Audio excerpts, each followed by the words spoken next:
आपण बघतोय महायुतीच्या तिन्ही प्रमुख नेत्यांची पत्रकार परिषद झाली। संध्याकाळी मंत्रिमंडळ समावेशाबाबत चर्चा होणार आहे। एकनाथ शिंदे संध्याकाळी निर्णय जाहीर करणार असल्याची माहिती स्वतः एकनाथ शिंदेने दिली आहे। त्यामुळे शिंदे सरकारमध्ये मंत्रिमंडळात सहभागी होणार का याबद्दल सस्पेन्स आहे। एकनाथ शिंदे मंत्रिमंडळात राहणार की नाही हे संध्याकाळी स्पष्ट होणार आहे।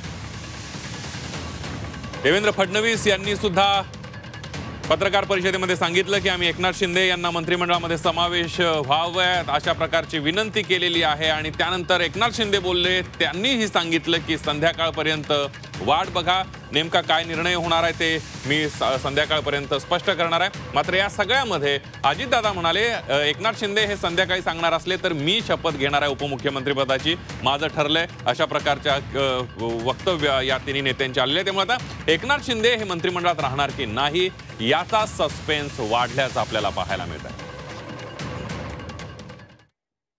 पद किंवा उपमुख्यमंत्री पद हे आमच्याकरता एक प्रकारची तांत्रिक किंवा टेक्निकल अरेंजमेंट आहे।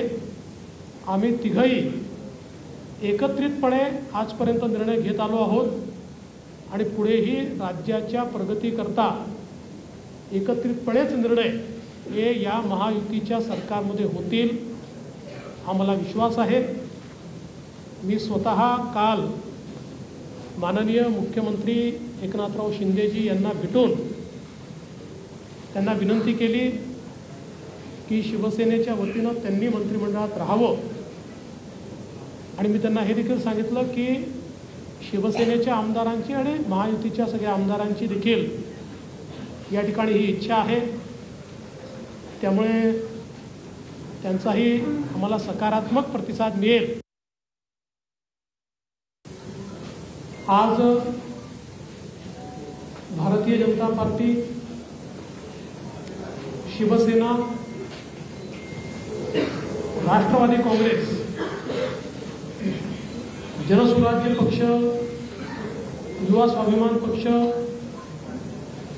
रासप आणि अपक्ष अशी एक मोठी महायुती या ठिकाणी झालेली आहे। या सगळ्यांच्या सहीचं पत्र ते आम्ही दिलेलं आहे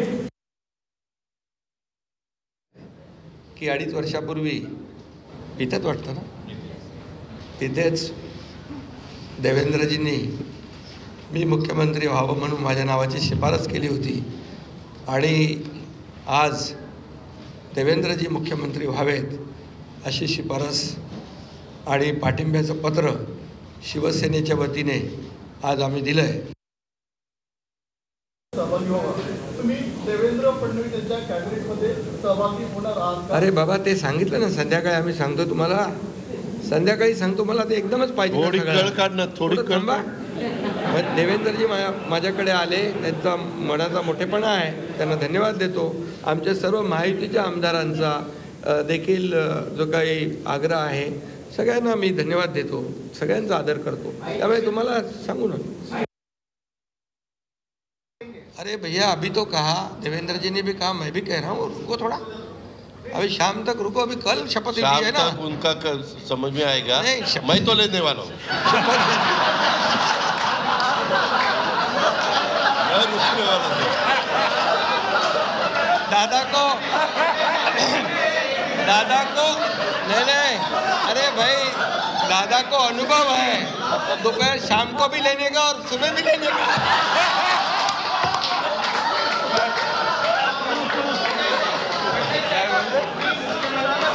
परंतु ऐका, पूर्वी आम्ही सकाळी दोघांनी घेतली होती, तो राहून गेलेलो होता, आता पुढं 5 वर्ष आता ठेवणार आहे।